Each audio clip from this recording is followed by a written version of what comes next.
Një 40 vjeçar nga Gostivari është arrestuar për shkak se drejtoi makinën e tij në ndikim të alkoolit dhe jo vetëm, siç njoftojnë nga policia. VB me makinën e tij të tipit Renault kishte regjistruar edhe shkelje tjetër, duke kaluar në semafor të kuq. Se VB ka qenë në ndikim të alkoolit, policia e ka konstatuar gjatë një kontrolli rutin dhe menjëherë pas kontrollit efektivët policor e kanë konfiskuar veturën.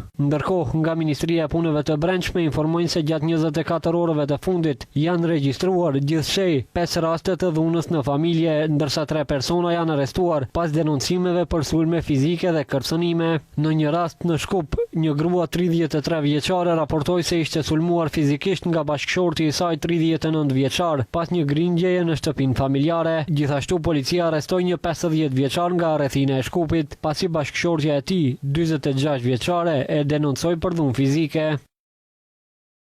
Zyrtar policor të sektorit të punëve të brendshme Shkup kanë privuar nga liria personin me inicialet II, 50 vjeçar nga Shkupi, pas denoncimin nga bashkëshortja e tij, 40 vjeçare, se është sulmuar fizikisht në shtëpinë e tyre familjare.